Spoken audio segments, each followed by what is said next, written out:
Des spots comme ça, je pense qu'on peut les compter sur les doigts d'une main. Quand on est venu la première fois, c'était il y a une dizaine d'années. Et à chaque fois, c'est toujours la même sensation. Cette sensation étrange de sentir qu'à tout moment, il peut se passer quelque chose.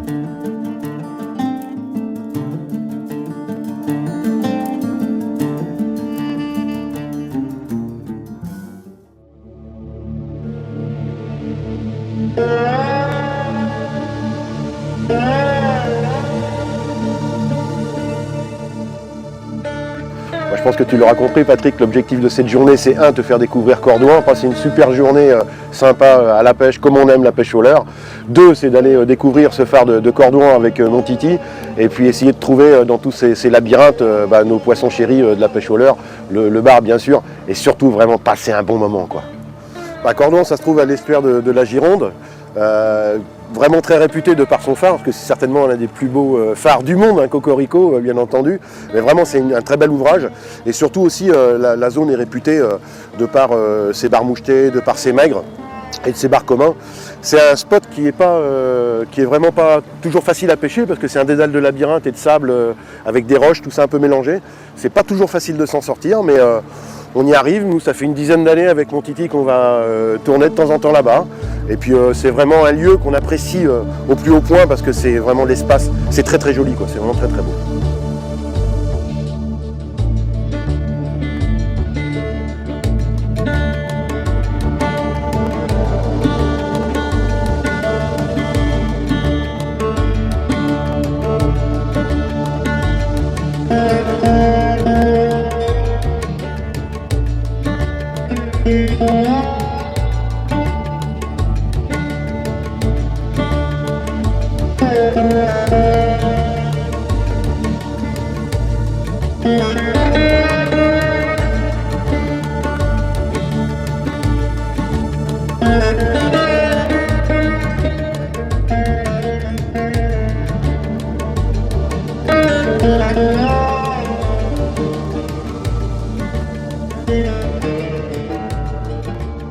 Ils sont filous, tiens, il va y avoir une touche, là je viens de prendre une quiche, je vais apprêter à remonter.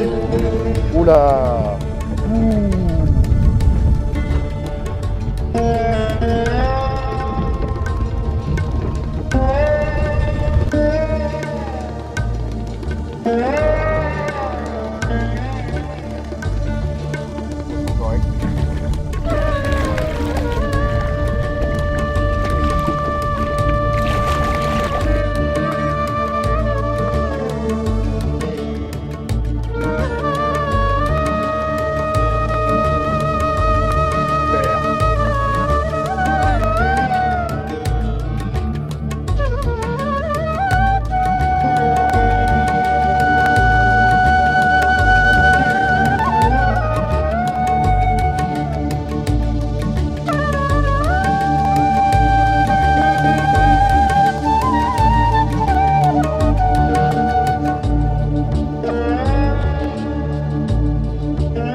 Au début, j'ai commencé lourd avec un chat de 15 parce qu'il y avait du courant.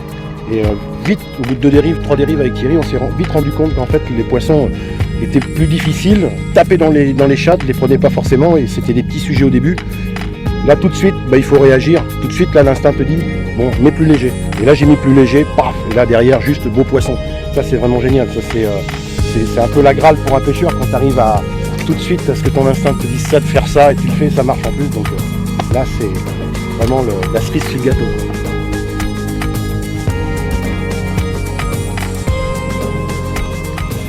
Alors moi ici, sur ces spots de pêche, dans cette zone-là, c'est que on connaît les bases.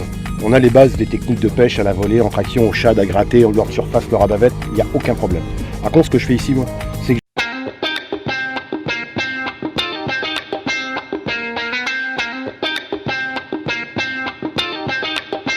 Pascal, tu es venu me voir au magasin, tu m'as demandé comment je pêchais le lieu dans les faibles profondeurs. Alors moi j'utilise une technique qui est issue de la rivière, c'est la pêche en drop shot. Je t'ai préparé un montage, donc je vais te faire voir exactement comment ça marche. Alors par rapport à la rivière, si tu veux, il faut faire un montage un petit peu plus costaud. Alors j'ai préparé un fluorocarbone en 35 centièmes, un hameçon numéro 2, exprès pour le drop shot, un petit plomb de 15 grammes parce qu'on pêche quand même dans les faibles profondeurs, et quelques leurres souples qu'on va pouvoir mettre et qui sont assez attractifs quand on pêche comme ça. L'intérêt du drop shot, comme tu peux voir, mon hameçon est décalé par rapport à mon plomb. Il est carrément au-dessus. Là, on va pouvoir pêcher au-dessus des laminaires, là où le poisson se trouve, et tu auras des touches, si tu veux, régulièrement, sans t'accrocher. Ouais, bah c'est pas idiot. Tu laisses 40 cm environ entre le plomb et l'hameçon, et tu piques ton leurre de cette façon. Ouais, bah c'est super simple. Bah, l'avantage justement quand tu l'accroches comme ça, c'est que ton leurre est beaucoup plus libre et il est beaucoup plus attractif. Eh coach, il faut quoi comme leurre? Moi j'utilise en général que des finesses. Bon là j'ai mis un iShad de chez Ilex, un petit gulp. Tu peux utiliser à peu près toute la gamme de leurres finesse, ça marche. Pour l'animation, si tu veux, c'est pas du tout comme en rivière. En rivière, il faut qu'on travaille beaucoup plus lentement. Le drop shot c'est fait pour pêcher dans des endroits bien précis, avec des postes bien précis. Là on est en dérive, on est en bateau, il y a du courant, il y a du vent. Donc on va travailler un petit peu plus rapidement. Tu as bien compris Pascal, on va pêcher entre 5 et 10 mètres. Les grammages qu'on va utiliser, ça sera entre 10 et 20 grammes, c'est suffisant, c'est pas la peine de charger plus. Pour résumer Pascal, un fleuron en 35 centièmes, un hameçon numéro 2 qui se vend tout fait dans le commerce, plus un plomb drop shot de 10 à 20 grammes. Bon, bah maintenant tu vas me montrer. Bah y a pas de problème, on y va. Bon l'action c'est super simple, même toi tu peux y arriver. Alors, tu lances, tu laisses descendre au fond, tu attends de prendre contact. Bon là je suis au fond. 2 petits coups secs. Hop, je retravaille un petit peu sur le fond.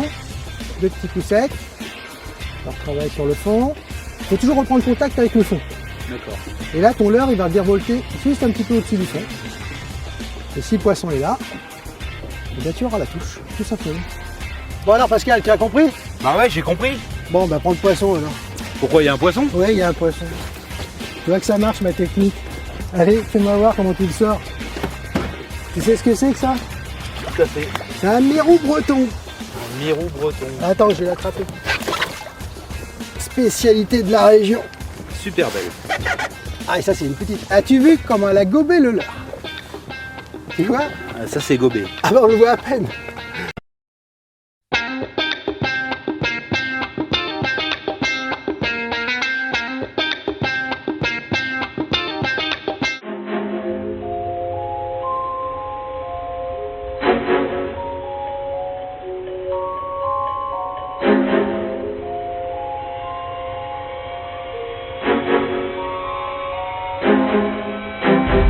Alors cette semaine, j'ai vu les gens de chez Smith, ils m'ont présenté toute une gamme de leurres pour pêcher le bar à la volée. Aujourd'hui, on est dans le golfe du Morbihan et on va pêcher exclusivement toute la journée avec ces leurres. Eh coach, qu'est-ce qu'ils ont de particulier ces leurres? Alors les leurres Coreman, la particularité qu'ils ont, c'est qu'il y a 2 leurres souples. Tu en as un qui est en forme de shad, un autre en forme de finesse. L'avantage du petit finesse, c'est qu'il a une toute petite queue de shad et qui permet de pêcher soit à la volée, soit en linéaire.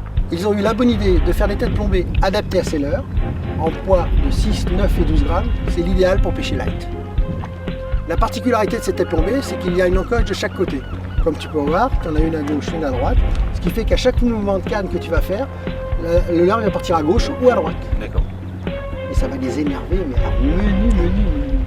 Alors ce qui est particulier, si tu veux, dans ces leurres souples, c'est vraiment la souplesse du leurre. Tu vois, regarde, à la moindre sollicitation, là, regarde, c'est juste le vent qui fait bouger. Et ben, moi, ce que j'aime, moi, c'est la souplesse. C'est ça qui fait pêcher. Ils ont eu la bonne idée de mettre une petite caudale au bout de leur souple. L'avantage, c'est que tu peux travailler même en linéaire. Eh coach, c'est quoi la différence avec celui-là? Alors la différence, si tu veux, par rapport à l'autre, comme tu peux le voir, c'est que tu as une caudale qui est beaucoup plus forte. Là, les vibrations vont être beaucoup plus accentuées. Et il y a des jours où, si tu veux, le bar, il va être plus attiré par cette vibration que par l'autre. Eh coach, moi ce que j'aime bien dans ces leurres-là, c'est l'aspect pailleté. Alors l'avantage, si tu veux, aujourd'hui, quand on va pêcher dans le golfe du Morbihan, j'ai sélectionné 3 couleurs. La bleue, couleur sardine ou sprat, la petite blanche vert pailleté, celle-là ça imite un peu les perlants, et la orange, si jamais l'eau est teintée, c'est les couleurs qu'on voit mieux quand on pêche comme ça dans les eaux teintées. D'accord. Eh coach, avec ces petits leurres-là, il faut du matos hyper light. Justement, Olivier Meurant de chez Smith m'a envoyé les cannes qui vont avec. Donc c'est les petites cannes en 2,10 m, puissance 7,25. Donc tu vois les grammages qui sont adaptés par rapport à la pêche qu'on va faire. Là-dessus tu mets un petit moulinet taille 2500. Il m'a envoyé une petite tresse de 10 centièmes. Donc ça c'est vraiment de la pêche light qu'on va faire. D'accord. Un petit fluoro en 25 ou 30 centièmes. Moi j'aime bien 33 parce que quand je prends un poisson, si tu veux, ça m'évite de l'épuiser, je le ramène dessus. Souvent j'ai remarqué, quand ils sont pas trop difficiles, ça gêne pas dans les touches. D'accord. Voilà. Donc on a une nouvelle canne, des nouveaux leurres, une nouvelle tresse. Donc on va pouvoir aller à la pêche. Mais avant de partir, j'ai un petit cadeau pour toi. Une belle casquette Coreman. Et là, ça va faire mal, je vous garantis.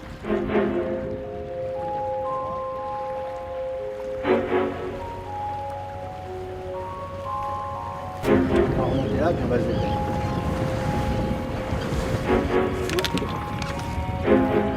Coreman.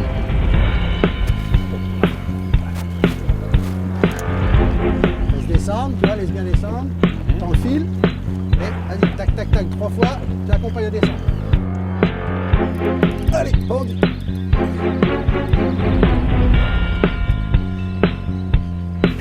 Vas-y, tu l'as raté? Voilà. Elle est énorme.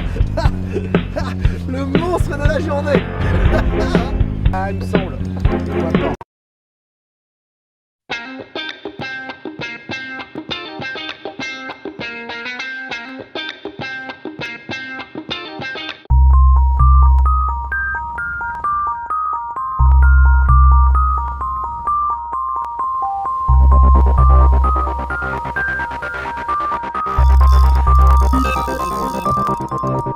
Aujourd'hui, on va s'intéresser à une technique incontournable pour la pêche du bar, c'est la pêche en traction. Cette technique permet de pêcher au leurre souple dans des fonds entre 5 et 20 mètres. Bah, 20 mètres, dis donc, faut déjà de pointu. Hein.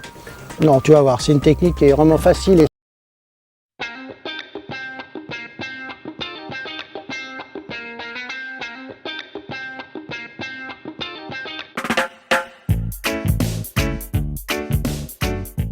amis de la pêche et de la poésie, bonjour. Aujourd'hui, nous sommes dans le port du Croisic pour apprendre une technique qui fait fureur au Japon, que ce soit pour les pêcheurs du bord ou en bateau, c'est la pêche à la lame.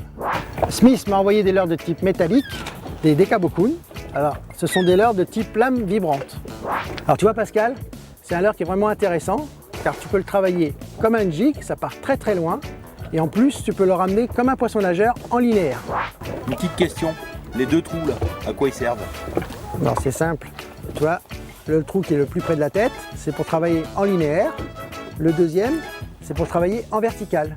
Donc on s'en sert souvent quand on est en bateau, quand on est dans les grands fonds. Mais les 3/4 du temps, on préfère pêcher en linéaire, on l'attache toujours devant. On va pêcher avec des leurres de 20 à 40 grammes, dans des fonds de 6 à 20 mètres. Ça va être une pêche très dynamique, très rapide. Donc ça s'appelle le power fishing. Pour les maniements de la lame vibrante, c'est super simple. Pascal, je t'ai mis une lame vibrante de 20 grammes. Tu vas lancer. Dès que ça touche l'eau, tu fermes le pick-up. Voilà, tu gardes la canne à l'horizontale devant toi et tu moulines en récupération assez rapide, tu vois, pour que ton leurre il vibre bien. Il faut que tu sentes ton leurre vibrer dans la canne. Alors pour le deuxième maniement, c'est moi qui vais le faire parce que non, c'est moi qui vais le faire. C'est moi le coach. Non, c'est moi. Donc celui-là il est un peu plus compliqué. Il faut vraiment que je te fasse voir. Alors il faut lancer le leurre. Dès qu'il tombe dans l'eau, on va le laisser couler. Alors il faut que tu regardes ton sondeur, savoir si tu as des fonds de 6, 10, 15, 20 mètres. Ça descend à peu près 2 à 3 secondes pour 1 mètre. D'accord? Parce que la lame elle descend un petit peu comme ça. Donc tu calcules 10 mètres, bon, ça fait 10 secondes, voilà. Tu laisses descendre au fond, voilà, comme ça. Et là, une fois que tu es au fond, tu tends le fil et tu fais des petites tirées. Tac, tac, tac, tu laisses redescendre.